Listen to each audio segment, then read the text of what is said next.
But now let's pivot to the Cleveland Cavaliers. They get back into action tomorrow on the road against the Brooklyn Nets. But I want to focus on something kind of more big picture for today's discussion.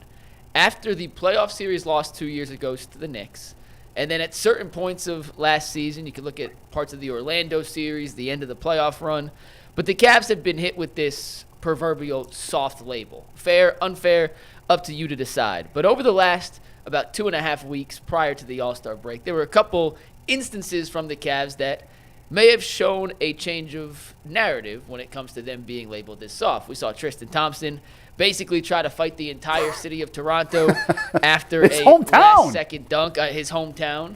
We saw Jarrett Allen get ejected for setting a aggressive screen on Tristan Thompson of Detroit after he said he was slapped in the face, and that was his payback.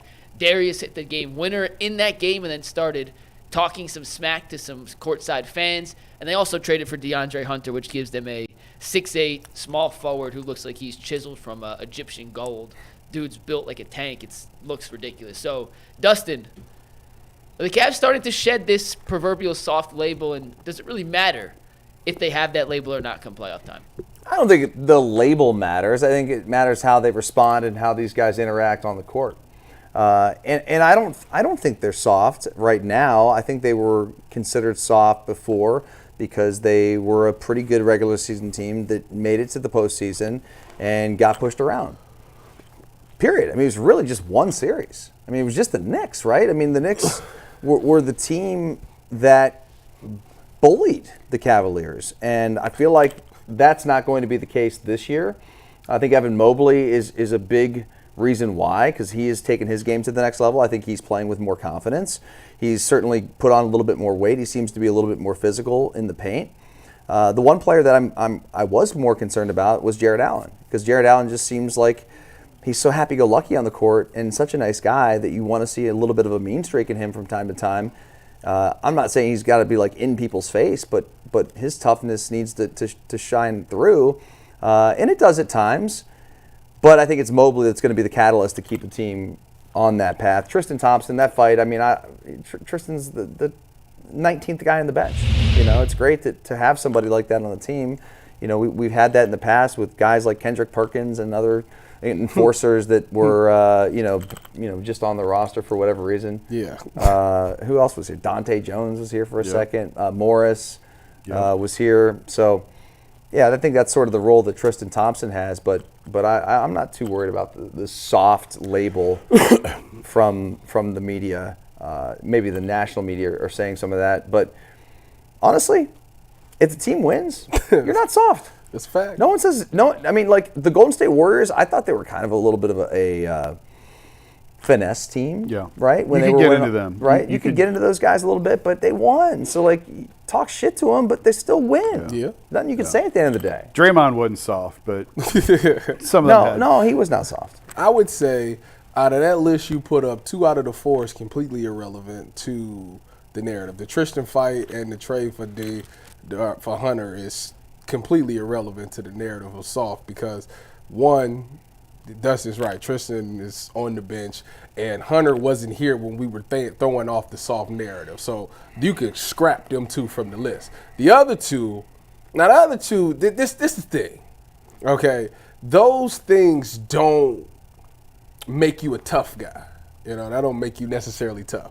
The reason people call the Cavs soft is because of the physical play and getting bullied and all of those things. And when you went up against the Rockets, that's what happened. And until we see that on the court to where your guys aren't getting pushed around, they'll always have that narrative that you guys are soft. That's just what it is. You know, talking trash to fans, that make you even worse, actually, because you're not talking stuff to the person that's across from you, talking to a guy that's in the stands. So that's even worse. And then setting a hard screen, okay, but what about when the rebounds go up? What about when you get that ball in the paint and when you put your shoulder down in somebody and go up? That's what we want to see. That tells me that you a dog. So setting a screen on a guy that's not paying attention and hitting him on the ground, like that's. Yeah, anybody, how many times has somebody lost a fight where that guy wasn't looking and I stole on him and dropped him? That's not make you tough. So a lot of that stuff, the two things that I left on the list is irrelevant. It's all about the style of play on the court. And once we see those things, which you still need to clean up, yes, Evan Mobley has taken some great leaps and bounds. But the rest of them still got to step up. And I think you're right. You get to the playoffs and you win these games. One, you're going to have to see some of these teams. Some of these teams think that they're going to be physical with you. So if you win those games, that lets us know that you are able to match their physicality, and that's how we know you got tougher. And if you win the championship, all that other stuff is irrelevant anyways. You won the championship, they can say whatever they want, but tell them to kiss the ring. Mm-hmm. The soft label, that's – I mean, the Cavs are wearing that, and it's not going away until the playoffs. It doesn't matter what happens in the regular season. If Mitchell Robinson and the Knicks get paired up with the Cavs in the first round, you think the Knicks are going to be intimidated by the Cavs? Not at all. You think Mitchell Robinson's going to be scared of Jarrett Allen? No, he's going to talk trash He's about going to do exactly what he did. He's going to see. It's Tyvus, you and I talked about this in football. You keep running the same play until they fix it. Yeah. And in the second half, you keep running it again until they fix it. Mitchell Robinson's going to do the exact same thing until Jarrett Allen fixes it. Man, you almost knocked Steve's appendix off. Did you guys move it? I can't see it, thank God. So there's nothing they can do in the regular season that's going to change that. No. And the one thing about, like, are they still a soft team or not, the thing that's going to haunt Jarrett a little bit was the Knicks series 2 years ago, and then last year with the stuff with Orlando and the cracked rib and not taking a shot and missing essentially the rest of the – So that's going to – he's going to wear that until he doesn't. And the way to fix that is this postseason. Yeah. And this coming playoff series. And if they do get matched up with someone like a Mitchell Robinson, I thought the screen that he set the other night, it was like you could almost see it on his face of like, I'm done with this. I'm tired of this. Get out of here. And that was great to see because you need to. Like, you need to do that. There are times where you have to tell a guy, like, listen, I've listened to you all night. Be gone. I'm done with you. And the part with Tristan, it's interesting because you're right. Tristan's not going to play a role on the floor. But part of the reason I believe Tristan was brought here was to sort of get this out of Evan. And I talked to some of the coaches last year about that, about trying to bring that aggressiveness. I'm not saying I'm not going to credit Tristan for Evan's evolution this year, but I know that was one of the things last year that they were hoping that Tristan, the fact that Tristan will come into a guy and be physical with guys, they wanted to try and evoke that out of Evan. And I do wonder if there's something to it of just being around Tristan now for over a year. Oh, yeah. If that has helped Evan spark some sort of aggressiveness. Again, I'm not trying to give Tristan credit for Evan's development, but just seeing how to play more physical and be more demanding 100%. And be more demonstrative and give me the ball. Like I think that 100% happened. You start to adapt the mentality of the leaders of that room. You know, the guys that you look up to, the veterans. I know I did when I went to the LOB. I couldn't. If you even was timid a little bit, those other guys, they ain't like that. So therefore, you can't be like that at all. And man, they turned me up. So yeah, you definitely adopt that mentality of the guys that you are around a lot. And I think that definitely helped Evan. That's why he's aggressive now, and that's why he goes up and he dunks on people and stuff like that. The coaching points on Cavs opponents on the whiteboard in the visiting locker room in a postseason series is going to say, be physical with them. Oh, yeah. Get into them defensively, meet them at the half-court line, Yep. And push these guys around until they prove that you can't.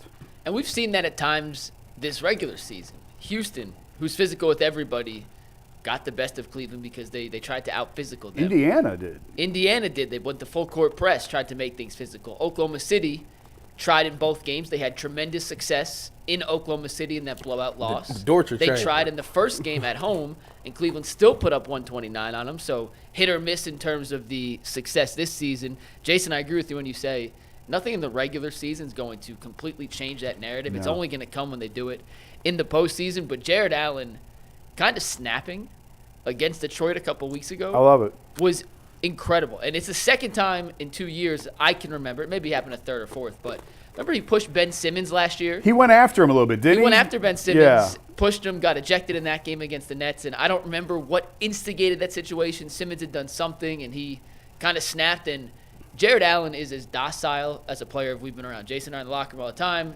He's a cat guy. He plays Pokemon Go. He reads. He writes poetry. There's nothing wrong with any of that, but he's his own unique guy, a very docile, mellow guy. Not the loudest guy in the room by any means. I don't think he likes talking to media because he just wants to be himself, be in his own world. But to know he kind of has that switch, and we've now seen it happen twice since that playoff series, and it didn't happen at all in that playoff series, Right. gives me at least a little bit of hope that come the playoffs, come a matchup with Mitchell Robinson, come a matchup against Giannis or Brook Lopez, if they start giving him kind of the business again like we saw 2 years ago, he can switch it on and give it back in ways that he wasn't capable of in a couple of years prior. It's a long fuse with him. It's a very long fuse, obviously. And it's funny because the two instances you just mentioned sort of came out of nowhere.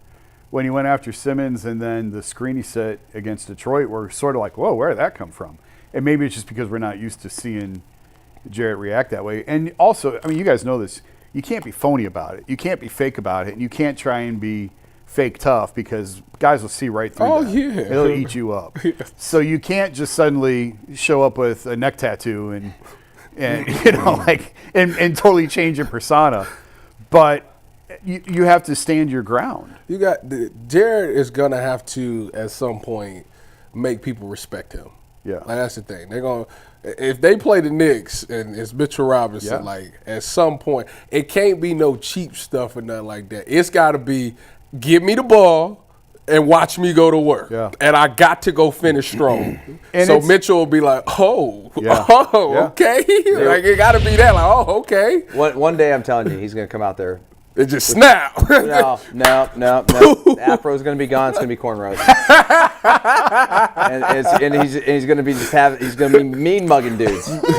Just look like a different guy, man.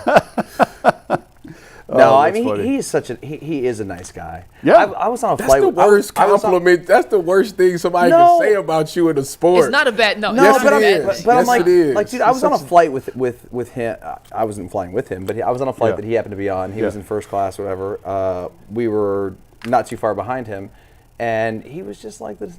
I mean, he's 9 feet tall, and he's enormous, but like he was just so nice, and like everybody, no one even bothered him. I mean, obviously everyone it's out of Cleveland, everyone knows who the guy is, but no, it was pretty cool, humble guy. Like, wasn't he the one guy who said he doesn't spend money on anything, basically? Like no jewelry. He's very simple. He the year the All-Star was here, the All-Star game, All-Star weekend was here a couple years ago. It's a great story. He walked out. Did I tell you? Did you know the story? You told me this story. When he walked out with the little polo. No, he just walked out the exit, like walked through the fans. This had to have been All-Star Saturday night, I guess. It was All-Star Saturday night, and I think I tweeted about it. I think there's a tweet out there somewhere where I'm standing in the foyer, you know, the whatever around the 100 levels, and Jarrett just goes walking out the door with like a bag over his shoulder. Shop? Yeah, just like he's one of the fans that was enjoying All-Star Saturday night. He just walked out the door, and I was like, they have exits for you and like security, and I'm sure in like your car downstairs. Yeah, like heated and right next to the door. What are you doing? He probably parked across the street in the public lot for $100. Took RTA. Yeah. There are a bunch of pictures of Jarrett Allen when Pokemon Go was a big thing.